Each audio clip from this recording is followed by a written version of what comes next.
Hello everybody, welcome back to Bree's Toys. My name is Stephanie Bree. This is going to be a video. I don't know how long it's going to go. It might be rambly, it might be concise, it might be short. We'll see. But I'm asking the question, if you saw the description, was He-Man too macho for its own good? And I'm talking about He-Man, but I'm also using that as shorthand for Masters of the Universe, or MOTU. So, let's get into a little backstory. I was born in 1982. He-Man came out in 1982.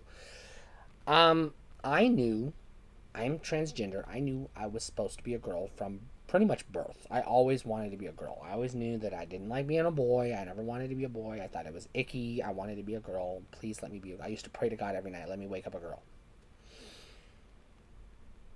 So my sisters had girl toys. They had Rainbow Bright, they had Care Bears, they had Popples, they had My Little Pony, they had the one with the dogs, Pound Puppies, they had Barbie. I liked to play with their toys. But my parents did not like that. They did not want me playing with the girl toys. So they bought me He-Man. Specifically He-Man. And they were like, you're a boy, you play with He-Man. And they pretty much forced it on me. So that's my personal history with He-Man.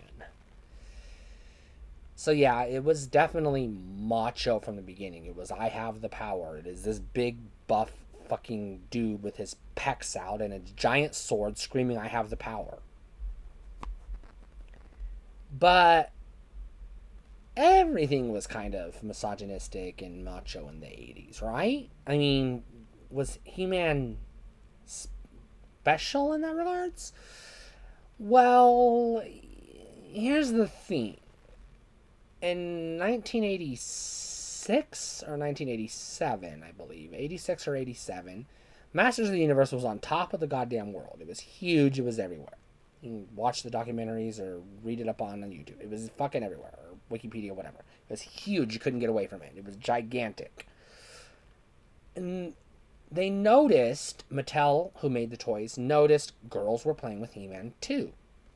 And they got the bright idea to release a girl-specific line of He-Man toys that boys could also play with if they wanted, called She-Ra, Princess of Power. And this caused a split in the fan base. Boys didn't want to play with girls' toys. Like, cisgendered boys who identified as boys didn't want to play with girls' toys. They wanted to play with He-Man. They did not want She-Ra. Now, there were a few who did. There were some who didn't give a shit. They thought they were cool toys. Girls didn't care. They wanted to play with She-Ra, but they also wanted to play with He-Man. They didn't give a shit. Obviously, there were probably some gay boys who were probably like, yay, She-Ra, so we're in that realm. But She-Ra killed He-Man.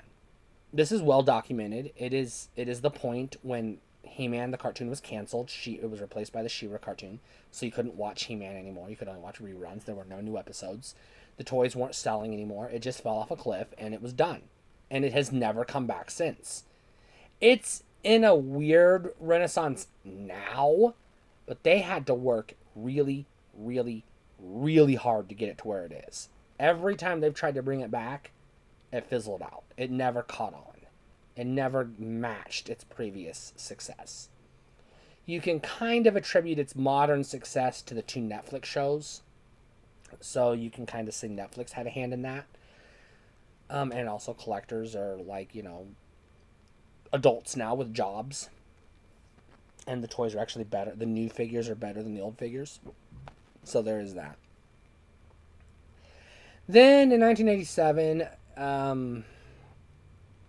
a live action movie came out that by all accounts sucks, but I still enjoy it. But it does suck. It's a piece of shit movie. It's not good. It's not good. It's not fucking good at all. But I still enjoy it because, I like Canon Pictures, and I did, as much as I hated He-Man, I did like the character a little bit. I did have some of the toys. I did not watch the cartoon, but I did watch the movie, and I did enjoy it. I will say I think He-Man was too macho for its own good. And the reason I say that is because when they introduced estrogen into the toy line, it killed it. The toxic masculinity took over, and boys were like, fuck this, we're done.